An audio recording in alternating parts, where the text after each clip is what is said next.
আমিও পেলাম এপ্রিল মাসে যুবসাথী প্রকল্পের 1500 টাকা। মার্চ মাসে যখন যুবসাথী প্রকল্পের 1500 টাকা পেয়েছিলাম, তখন কিন্তু ট্রেজারি থেকে আমার কিন্তু মেসেজ এসেছিলো এবং ব্যাঙ্ক অ্যাকাউন্টে ক্রেডিট হওয়ার মেসেজ এসেছিলো। কিন্তু এপ্রিল মাসের যুবসাথী প্রকল্পের টাকা কিন্তু আজ বিকালবেলা আমার ক্রেডিট হয়েছে ব্যাঙ্ক অ্যাকাউন্টে, কিন্তু আমার ট্রেজারি থেকে কোনো মেসেজ আসেনি এবং ব্যাঙ্ক থেকেও কোনো মেসেজ আসেনি। আমার কিন্তু একটা দরকারে আমি যখন ব্যাঙ্কের অ্যাকাউন্ট চেক করি, তখন দেখি আমার যে ব্যালেন্স ছিল তার সাথে 1500 টাকা অ্যাড হয়েছে। সাথে সাথে আমার কিছু ফ্রেন্ডও আমাকে মেসেজ করে জানায় যে যুবসাথী প্রকল্পের টাকা তারা কিন্তু আজ পেয়ে গেছে। আমাদের পাড়ায় যে সব ছেলেমেয়েরা ছিল তাদের বেশিরভাগই কিন্তু যুবসাথী প্রকল্পের টাকা কিন্তু তাদের ব্যাঙ্ক অ্যাকাউন্টে আজকে ক্রেডিট হয়ে গেছে। অর্থাৎ তোমরাও কিন্তু তোমাদের যদি কোনো মেসেজ না আসে থাকে, তোমরা একবার তোমাদের ব্যালেন্স চেক করে দেখতে পারো যে তোমাদের 1500 টাকা যুবসাথী প্রকল্পের এপ্রিল মাসে যুবসাথী যে 1500 টাকা দিচ্ছে তা সেটা তোমাদের ক্রেডিট হলো কি না। ক্রেডিট হলে অবশ্যই জানিও তোমরা কোন জেলা থেকে তোমাদের টাকা ঢুকেছে, অবশ্যই জানিও। আমাদের কিন্তু নদিয়া ডিস্ট্রিক্টের যুবসাথী প্রকল্পের বেশিরভাগের টাকা কিন্তু আজ কিন্তু ক্রেডিট হয়ে গেছে। তোমাদের কোন ডিস্ট্রিক্ট থেকে তোমাদের ক্রেডিট হলো তোমরা কিন্তু অবশ্যই জানিও। তবে যুবসাথী প্রকল্পের টাকা কিন্তু এরকম ধাপে ধাপেই দেওয়া হবে।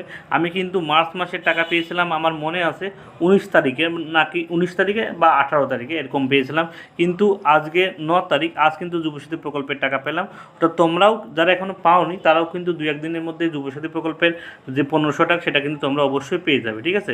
এর জন্য চিন্তিত হয় না, আগে বা পরে সবাই কিন্তু যুবসাথী প্রকল্পের, যারা মার্চ মাসে টাকা পেয়েছিলে তারা কিন্তু অবশ্যই এই মাসেও কিন্তু যুবসাথী প্রকল্পের 1500 টাকা কিন্তু পেয়ে যাবে।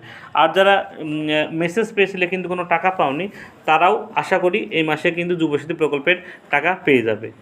এখনও টাকা পাওনি, অ্যাপ্লাই করেছো অফলাইন বা অনলাইনে, কিন্তু তোমরা এখনও টাকা পাওনি, তাদের কিন্তু ওয়েট করা ছাড়া আপাতত কোনো উপায় নেই, ঠিক আছে? ওয়েট করো, যদি টাকা পেয়ে যাও তাহলে ভালো, না পেলেও কিন্তু আপাতত কিছু করার নেই। কারণ যুবসাথী প্রকল্পের এখন কোনো অ্যাপ্লিকেশন বা কোনো তোমার যে ভুল হয়েছে, তুমি ফর্ম কালেকশন করবা বা তোমার ফর্ম এন্ট্রি হয়েছে কিনা তুমি সেটাও দেখতে পাচ্ছ না, কারণ বিডিও অফিস থেকে কোনো হেল্প করা হচ্ছে না যুবসাথী প্রকল্পের জন্য, ঠিক আছে?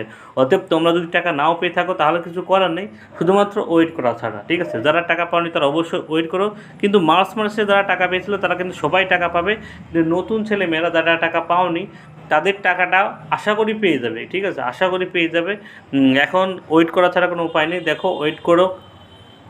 আর যারা এখনও টাকা পাওনি তারা, বা টাকা পাওনি বলে তোমরা, তোমাদের মেসেজ আসেনি বলে তোমরা বসে আছো, তারা অবশ্যই তাদেরকে একবার আমি পরামর্শ দেবো কি, তুমি একবার তোমার ব্যাঙ্ক অ্যাকাউন্টে চেক করে দেখো যে যুবসাথীর এপ্রিল মাসের টাকা হয়তো তোমার ব্যাঙ্ক অ্যাকাউন্টে আমার মতো ক্রেডিট হয়ে গেছে, কিন্তু তুমি জানতেই পারোনি। কারণ এবার কিন্তু এপ্রিল মাসে যে টাকাটা দিচ্ছে সেটা কিন্তু ব্যাঙ্ক বা ট্রেজারি থেকে কোনো মেসেজ কিন্তু আমাদের পাড়ায় কাউই পায়নি, ঠিক আছে? কেউই পায়নি। এবার তোমরা হয়তো পেতেও পারো, কেউ যদি পাও সে অবশ্যই তাও জানিও যে দাদা আমার মেসেজ এসছে যুবসাথী প্রকল্পের টাকা পাওয়ার। এরকমই গুরুত্বপূর্ণ আপডেট পেতে অবশ্যই চ্যানেলকে সাবস্ক্রাইব করে রাখো। আর যারা ফেসবুক পেজ থেকে দেখছো অবশ্যই পেজটিকে ফলো করে দিও। সবাইকে ধন্যবাদ।